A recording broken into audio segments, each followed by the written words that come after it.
I'm Dr. Julius Demps, and I'm a professor of management at Jacksonville University.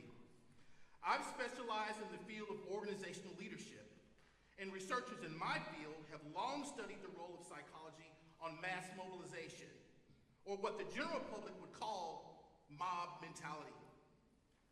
Early researchers hypothesized that strong leaders could use propaganda or disinformation to manipulate people into agreeing with them. But more recent research, especially from evolutionary psychologists, suggests that these leaders may be coordinating individuals who are already predisposed for such behaviors. After all, it is far easier for a demagogue to walk into town, figure out what people are already talking about, and use that to coordinate movement toward a desired outcome. For example, let's consider the small town of River City, Iowa, where a billboard parlor owner by Mayor Chen has just installed a brand new game table for playing pool. Pool table, don't you understand? Friends, either you're closing your eyes to a situation you do not wish to acknowledge, or you are unaware of the caliber of disaster indicated by the presence of a pool table in your community. Well, you're not trouble, my friends. Right here in St. Paul, right here in River City, why sure I would build a place something mighty proud to say, I'm always mighty proud to say it. I consider that the hours I spend with a cue in my hand are golden. Help me cultivate horse sense, and a cool head, and a keen eye. Did you ever take and try and get yourself an ironclad lead from a three-rail billiard shot? But just as I say it takes judgment, brains, and maturity to score in a offline game, I say that any fool can take and shove a ball in a pocket. And just like that, the strong leader has turned curiosity about a new game in town into questions about the dangers of what that change might bring. Keep in mind that the demagogue may or may not actually believe that the idea is dangerous. It is merely a tool for galvanizing the crowd.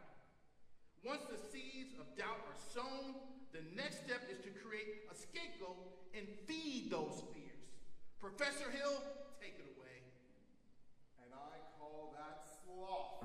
The first big steps on the road to the depths of degradé. I say first, medicinal wine from a teaspoon, then beer from a bottle. And the next thing you know, your son is playing for him, running in a pitch tracksuit. And we're listening to some big out of town Jasper here to talk about horse race gambling.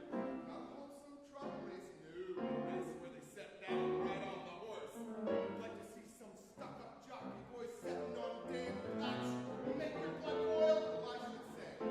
Now, friends, let me tell you what I mean. You got 1, 2, 3, 4, 5, 6 pockets in a table.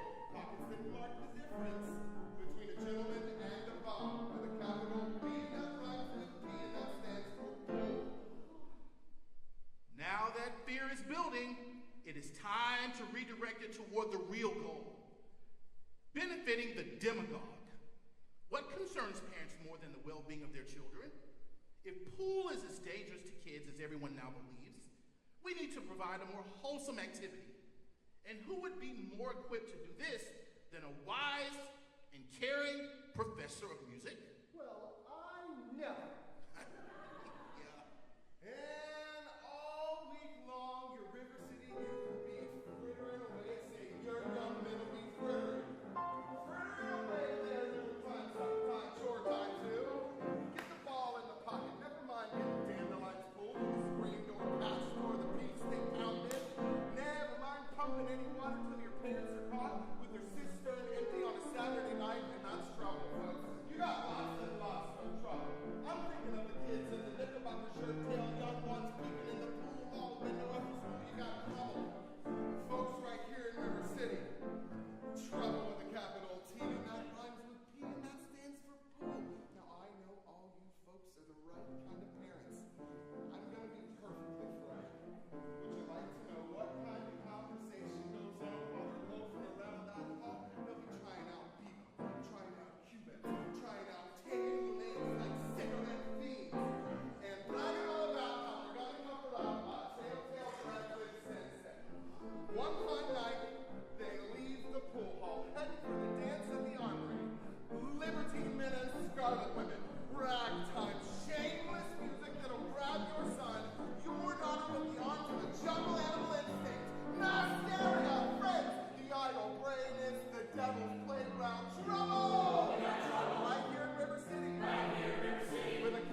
that warning before it's too late. Watch for the telltale signs of corruption. The minute your son leaves the house, does he rebuckle his knickerbockers below the knee? Is there a nicotine stain on his index finger? A dime novel hidden in the corn crib? Is he starting to memorize jokes from Captain Willie's Whiz Bang? Or certain words creeping into his conversation? Words like swell. And so's your old man. Well, if so, my friends, fear can be a major source of stress. And when humans get stressed, our ability to think rationally diminishes.